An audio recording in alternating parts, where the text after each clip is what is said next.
Hello guys, welcome to my vlog. In this video, I will share my reflection on Turintira and Philippine source book. So, let's start.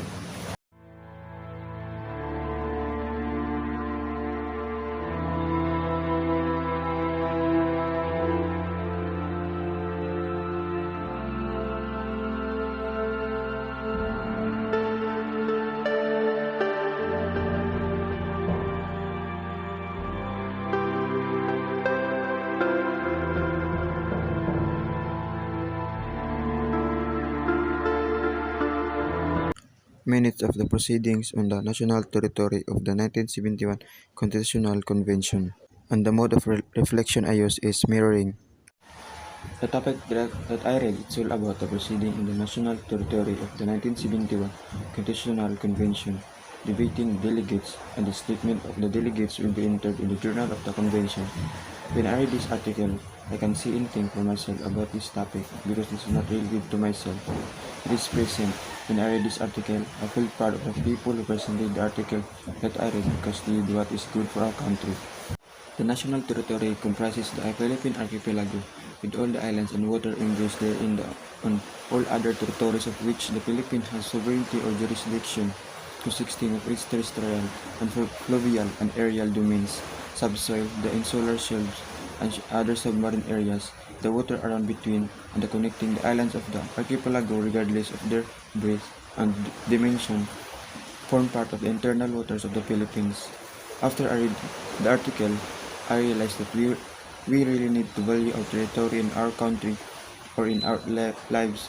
I learned about this topic that we need to appreciate the people who do good things for our country. Therefore, I conclude that students like me do have more time to read the history of the Philippines. Next is the role of Islam in the history of the Filipino people, and the mode of reflection I use is mirroring again. The article that I read is discussed the role of Islam in the history of the Filipino people. It said that Islam first came to our shores in Mindanao in 13th century, making the oldest recorded monastic religion in the Philippines.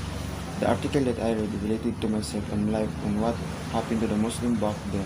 It praised him, and I feel proud of the Islam because of their courage and loyalty to their religion. But even though they have been through a lot in their lives, they still did not give up for their future.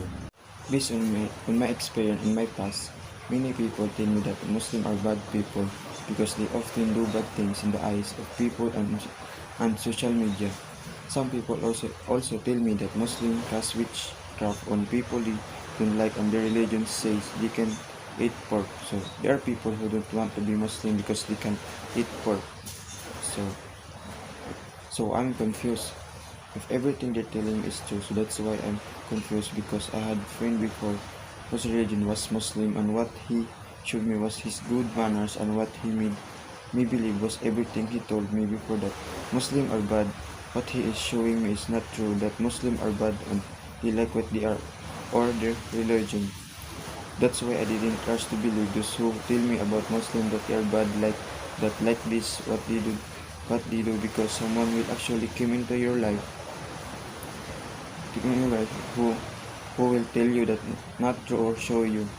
Until now, some Muslims are still showing me that what people used to tell me was not really true. Muslim settlers didn't just bring the architecture, but also brought their culture, values, and system. And we need to respect the Muslim regardless of their religion. They are truly intelligent, humble, and caring people. I believe he had no intention to de-Islamize the place, but cultivate the barren and unoccupied lands and improve the sector of agriculture just like what other regions had become. Next is History of Terrorism in the Philippines, an international fact-finding mission report. And the mode of reflection I use is mirroring. The article that I read is discuss the history of terrorism in the Philippines about the Muslim Zionists and the Moro National Liberation Front MNLF and the Moro Islamic Liberation Front MILF. As a student, what they did before or what happened war in Marawi because many students were affected by the war in Marawi and the innocent people. It is absent because in our time they have not repeated what happened in Marawi. While I was reading the article, I thought about the war in the Marawi, then I feel pity because of the innocent people who suffered and the soldiers who gave their life to end the war. After the Philippines elected Rodrigo Duterte as a president in 2016, human rights were challenged not only by the war on terror but also by the war on drugs, which has overtaken in terms of lethality.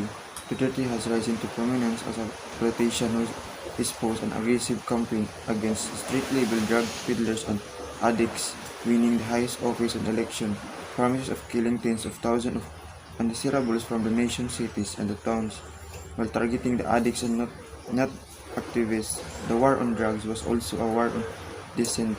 It's also about the controlling the space for alternatives to the socio-economic system he presided, as well as to his highly personal authorization role by scapegoating drug addicts for the ills of society. The war on the drugs deflected attention away from the real work of reforming, failing economic policies and dismantling oppressive social structure.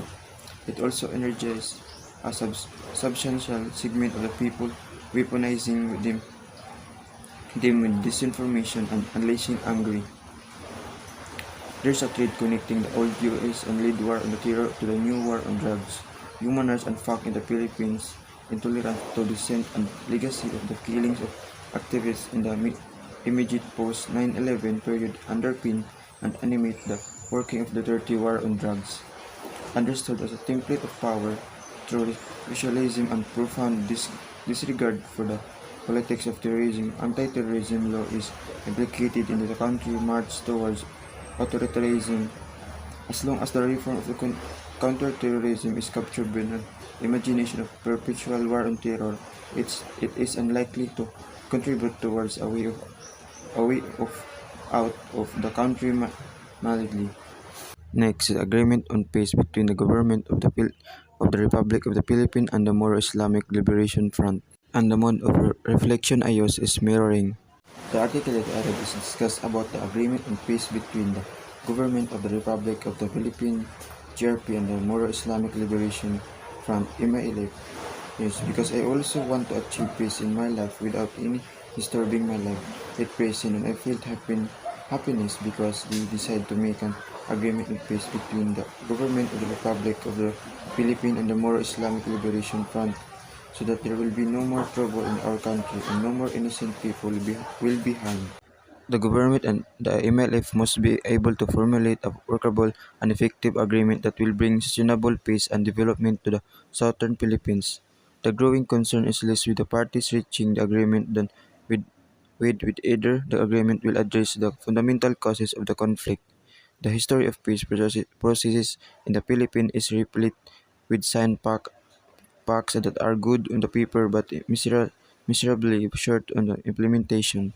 The MILF definitely intends to leverage the perceived inability of the government to fulfill its commitments under its peace accord with the MNLF to demand stronger guarantees and enforcement mechanism.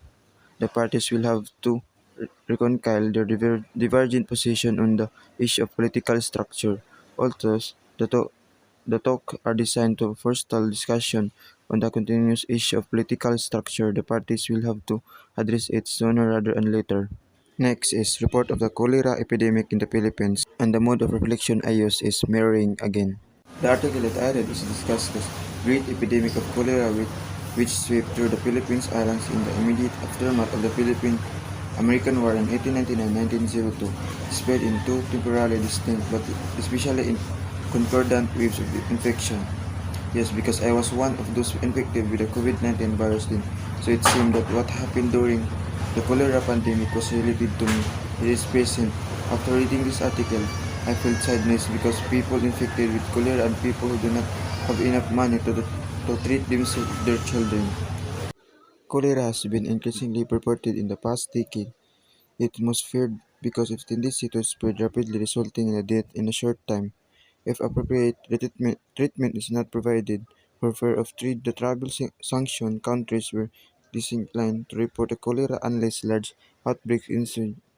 Although countries in the Asia have been reporting cholera, it is believed that more cases are not being identified and instead of being reported as acute watery diarrhea. Cholera is endemic in the Philippines. However, data in cholera in the country remains sparse until 2008 when surveillance was strengthened. From 2008 to 2013, 42,700 suspected and confirmed cholera cases were reported in 87% of provinces and metropolitan areas in the country, confirming the endemicity of cholera in the Philippines. Poor access to improved sanitation was associated with cholera. On the other hand, despite access to improved water sources, cholera remains to be seen, the latter most probably due to the breakdown and non-chlorination of water system. We identified areas where cholera has been known to occur in the Philippines. This will assist in the development and implementation of policies to minimize the mor- morbidity and mortality due to this disease. Next is mental the little Tokyo of the pre-war Philippines, and the mode of reflection I use is mirroring again. The article that I read is discussed the little Tokyo of pre-war Philippines. Pre-war mental was considered as Davao City, Little Tokyo, where the Japanese have settled and built infrastructure like hospital, schools, and cemetery. Relics from Japanese have been found in the village as early as the 90s. This is like what Kizubaro did in helping people. Yet at present, I feel proud of Ota Kizubaro because of what he did in the mental and the company he built that can help people like schools, cemeteries, Iceland, and hospital and others. A Japanese writer, as quoted by Jose 1992, noted that Ota Kizubaro initially faced difficulties in acquiring land in Davao. He bought a piece of land from Bugubu in 1906 only to be informed that his purchase was illegal because tribal lands were public lands and under 1903 Public Land Act, foreigners had no right to own public lands. Ota later learned that the act permitted any legally organized corporation to purchase or lease agricultural lands of public domain up to a maximum of 1,024 with leases for 25 years and renewable for another 25 years. He therefore established a corporation which was granted in 1015 ha of public land. C 1902-80. Nonetheless, the land controversy persisted. Next is Ramon Magsaysay Rizal de speech June 19, 1956, and the mode of reflection I use is mirroring. The article that I read is discussed the Ramon Magsaysay Rizalde speech, June 1956, that recognizing the important role of Jose Rizal in the contentment of our country's freedom. As Jose Rizal said, love of our God and our people. On my own, I made love to our God and our country and the people, and I love my country so much, and I would like to sacrifice myself in my country. It is present. After reading this article, I felt happiness because of what Jose Rizal did for the good of our country and for the future of Filipinos. Dr. Jose Rizal lived a life of devotion, love, and pure desire to see his country free. But just as enormous as his goals were also his suffering. Dr. Rizal did everything he could to see his homeland free, a goal he passed down and continues to do it this day. In light of the pain, suffering, grief, and loss we have all felt over the past year, we remember to celebrate the lives of our heroes with joy and to keep walking, living, and to pursue the goals and they started and fought for, so that one day we can pass it on to. Dr. Rizal became the Filipino national hero because he fought for freedom in an extremely quiet yet powerful way. He expressed his love for the Philippines through his novel, essays, and articles instead of using force or aggression. Next is speech of President Marcos on the Philippine Program for Economic Recovery and Growth, July 25, 1984. And the mode of reflection I use is mirroring. The increase in the price of goods affects me a lot. The increase in the price of goods has a big impact on the people because of the increase in the price. The money can only buy a little because of the increase in the goods. Almost everything has increased: rice, sardines, coffee, sugar, milk, and many basic needs. Over time, the price keeps rising. Rate is one of the major problems facing Filipinos today, and the result is poverty. In this situation, prices will increase slightly due to various factors which, in turn, will have a negative effect on buyers. The issue facing the steady rise in commodity prices are its impact, how it can be addressed, thereby reducing the suffering of Filipinos. Many citizens are attracted to it, where it will be more difficult for the less fortunate to buy, and people progress will be more restrictive as the budget need to buy a daily necessities will increase. A quick fix is needed to resolve this issue so that it no longer bother consumer and and add comfort to the Filipino family, people need to be prepared for continued prices increases. If so, it won't be hard for people to buy the product they love. It's a big test for the country because we know the Philippines is developing country. Thus, if the price of goods increase, the advance of the Philippines, its people will slow down. It only means that with the increase the prices, the rise of our country is slowing down, undergoing poverty of the Filipino people.